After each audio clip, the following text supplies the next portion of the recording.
My brother wants me to pay for his wedding, but doesn't want me involved. Am I the jerk for what I did? Before we jump in, make sure to subscribe to Am I the Jerk on YouTube and hit that bell to turn on notifications. I'm a 31-year-old female and I have a brother who's 29. He's getting married next year. We lost our mom in 2012 and our dad in 2016. We are each other's only living relatives. I have a good job. I earn a lot of money, around 150 pounds a year. My brother also has a good job, but doesn't earn anywhere near that, somewhere around 35,000 pounds. We were raised to always look after each other and share. My partner and I are child-free. Over the years, I have paid for my brother's master's degree, paid the down payment on his house. Our parents rented, so there is no family home. I will also be paying for my future sister-in-law, who's 26, and my brother to have future rounds of IVF, in vitro fertilization. My sister-in-law works part-time and earns about $15,000 a year. Her parents are not well off. So, my brother asked if I could contribute to the cost of the wedding. I said that I would pay for it as it is small with 100 guests and set up a wedding account for them into which I put 25,000 pounds, which they both have access to. My sister-in-law's entire family are involved as bridesmaids and groomsmen. My husband and I are guests. My brother and sister-in-law have been going around venues with her family, and I got emailed the cost if it's selected. I told my brother I don't mind paying for the wedding, but I feel really weird that everyone else is involved in the decision and I'm just involved with paying. My brother has said that I'm not our parents. I can't replace our parents, and that's why I'm not involved. Why can't I do something nice without making him feel like crap about it? I feel like a jerk for causing drama, but I also feel taken advantage of. For a little more information before you make your decision of jerk or not a jerk, this is in the UK in Northern Ireland to be exact. $35,000 is a good salary. I don't have student debt to pay off because I didn't go to university. I was in the military before becoming a commercial pilot. My brother's salary will increase at his company. He needed a master's degree to progress beyond his current rung. My sister-in-law works part-time because she has a medical issue. She will never be able to work full-time because of this. Related, it is unclear if this is impacting their fertility. In Northern Ireland, you get one round of IVF on the NHS, which they did. They paid for 2 more at $8,000 each. My sister-in-law paid for another and stipulated they wouldn't be able to pay for a wedding if that was the case. My brother and sister-in-law have been emotionally through the ringer with fertility issues. It isn't a cynical attempt to get money. For everyone talking about adoption, there is some serious things with my sister-in-law's illness, meaning they aren't attractive candidates. I am close with my brother, but I do pay for things we do together. He has really been there for me emotionally, especially during some personal problems I experienced just before and after I left the military, and my future sister-in-law was too. They didn't plan the engagement party. My sister-in-law's family did, and they didn't invite me because my husband and I are, quote, never available. We just have jobs that have us moving around a lot. My sister-in-law and brother were horrified. No one had told them we hadn't been invited. They assumed we just didn't show up. But that was resolved and we had a lovely meal together instead. My husband is supportive of our financial assistance. We are also helping his sister with her college costs. Though why she had to go to the US when we have university educations that don't cost an arm and a leg right here is beyond me. I still don't know what to do in this whole situation, but I do think I'm maybe not setting him up for success as I hoped. And also that I do deserve some recognition, even if it's just privately from him. So fast forwarding into the future, there's a big update. I spoke to my brother and sister-in-law, and my sister-in-law was saying she'd planned this with her brothers and sisters since she was a little girl. Her family knew her and what she wanted, and traditionally, weddings are about the bride and the bride's family, and that they're heavily involved. I said that that's fine, but traditionally, the bride's family also pays, and that they are more than welcome to pay if tradition is so important. I said traditionally, the groom's family are also involved. She said I was shaming her family for not being well off. I said that wasn't my intention, and that my brother's wedding is a big deal for my brother too, and for me as his only family. And to be honest, we've had a kind of crappy time of it, so a nice occasion would be good. She said she understands that, but we don't have the same taste, and she doesn't want to feel pressured into changing anything that she had planned. I said I wouldn't ask her to change anything. I'd just like to come with, so I didn't feel like an ATM. As you can tell, this conversation wasn't going anywhere. I said I'd like to give a speech at the reception in lieu of my dad to welcome her to the family, and she said, well, my dad will be welcoming Steven to our family, so that won't be necessary. I now realized my sister-in-law isn't interested in seeing me as or treating me like family. This is now clear. So then, My sister-in-law's mother calls me and says, "Oh, hey, we were thinking about you and your husband and would like to help us send them on a honeymoon. I think it would be nice if it came from both sides." I lost it.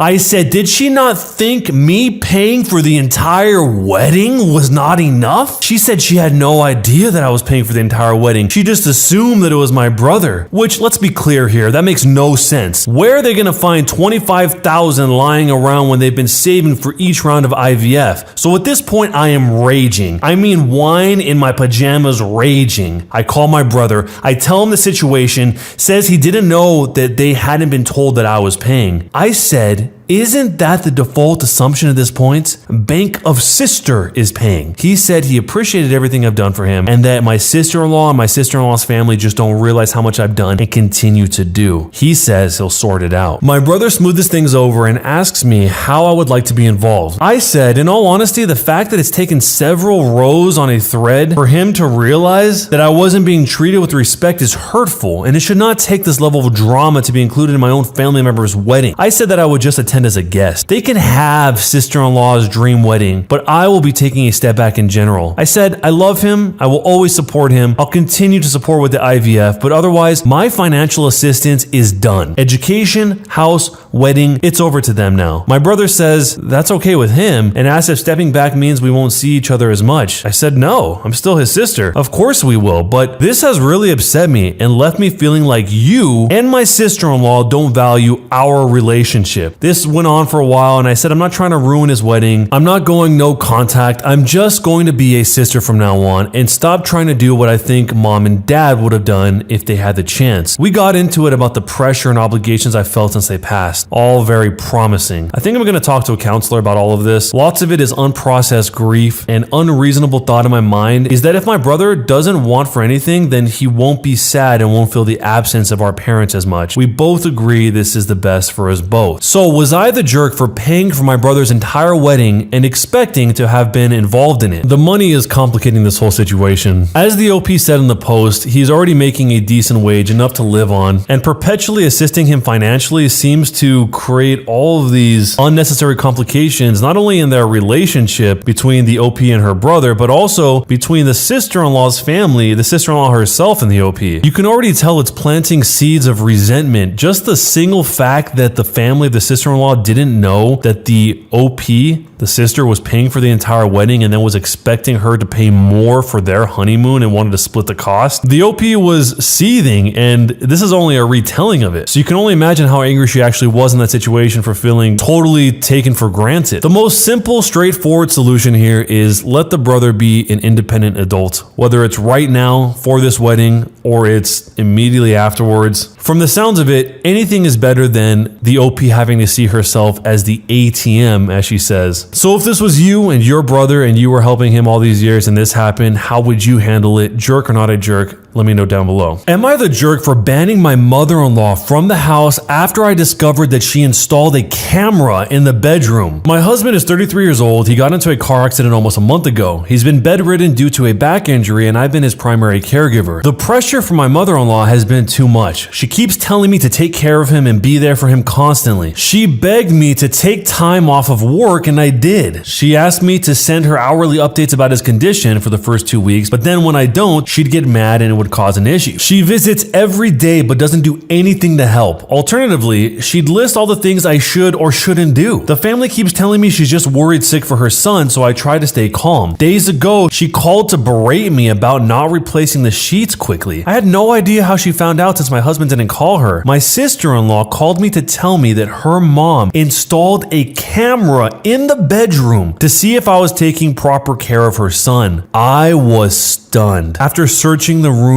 I actually found the camera. I called my mother-in-law and had a huge fight with her. She admitted it and said she was just feeling concerned and wanted to make sure her son was being cared for, despite him calling her every day. I yelled at her, telling her that she is no longer welcome into my house after this. She lost it and went on a rant about how I'm stopping her from seeing her son and that not seeing him will literally make HOÄC herself. The family called me later to get me to back out of this decision, but I told them she breached my privacy and took advantage of the situation. They said I'm taking it too personally and that I can't blame a concerned mother for wanting to make sure her son's fine, especially since she listed things that she thought that I was doing wrong. I ended the conversation, but my husband is upset, telling me I'm being vindictive and that if his mom can't come, then he'll move there with her. We argued, then I went outside and he's been silent ever since. So, am I the jerk for banning my mother-in-law from the house once I discovered she installed cameras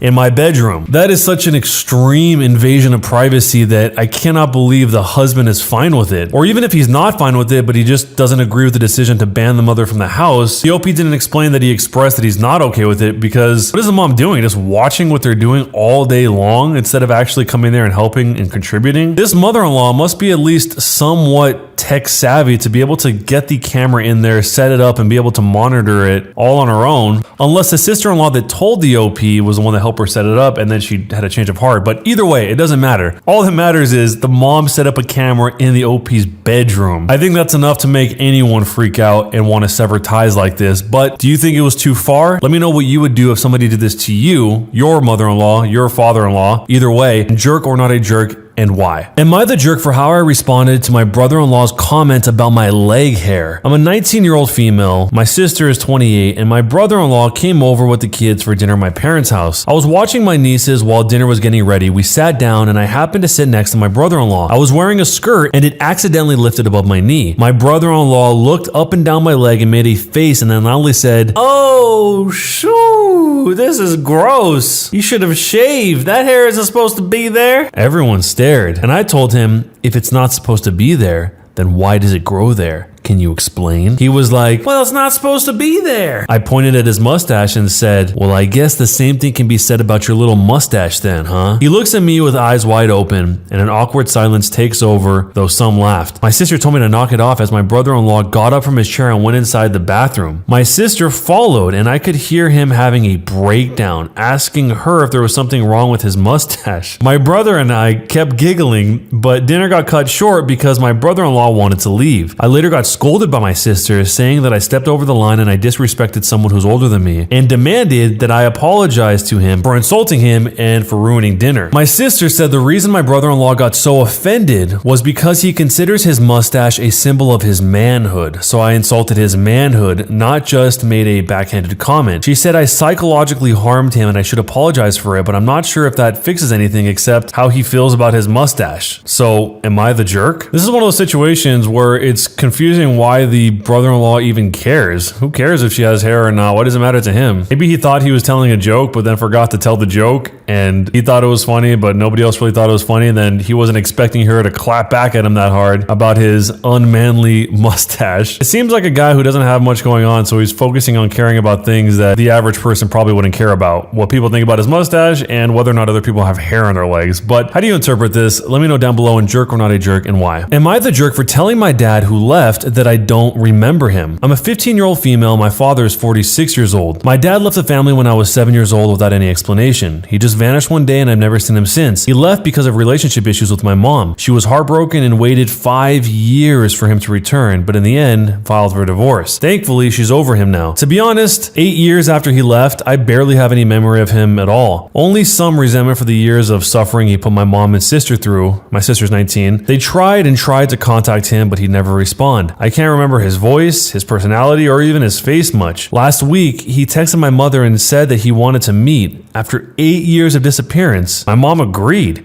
We arranged a meetup at a nearby restaurant. My sister was so nervous/excited, but I realized I felt nearly nothing. He arrived and my mom and sister started crying. He cried too at the sight of his, quote, beloved daughters, and he said that I looked quite emotionless and said, "Don't you miss your dad?" I replied honestly that I didn't remember him. He left so long ago, it's like I barely knew him. He was so shocked and hurt. Eventually, he cut off our meetup early, claiming he had to work. My mom and sister were so mad and they blamed it on me. me. My mom said that my sister's been waiting to see her dad for so long, but I had to make a stupid remark and make him leave a second time, asking how I could behave like this towards my dad, telling me that I am a selfish bee and a jerk. I'm sorry that he cut the meetup short because I knew my sister missed him so much, but to be honest, I don't feel bad for saying the truth. Am I the jerk? If you have to have the exact right emotional state for him not to run off again, like he did before when he was in the wrong according to this, then you don't need him in your life. It's easier said than done, but this is just very telling that you either give him the exact emotions that he expects or he's gone. And then you're going to have your sister and your mother turn on you and blame you again for his disappearance, even though that logically holds no weight whatsoever. If anything, she should have gone hard on him. Not even just neutral, but actually start blaming him and telling him what was up, the reality of the situation for him abandoning them and then wanting to reap the rewards of having his beloved daughters when he just crawls back into their lives. I have zero sympathy for this dad whatsoever. What probably happened is he had a good thing going and that thing fell apart, so he went back to plan B, his own family, his daughters and the mom. Maybe not, but in a lot of these situations, that seems to be what tends to happen. So if you were in a situation where your father was gone for so long, you didn't even remember him, and then he stormed out because you didn't have the right emotion expressed to him, how would you handle the situation? And do you think the OP is a jerk or not? If you want to see the next story, go to the YouTube description, click on the playlist, and you can let the whole thing play in the background while you chill, play games, trade stock, commute to school or work. And if you haven't already, don't forget to subscribe to the channel by hitting that subscribe button and then hitting the bell to turn on notifications. But either way, thanks a lot for watching, and I'll see you guys next time.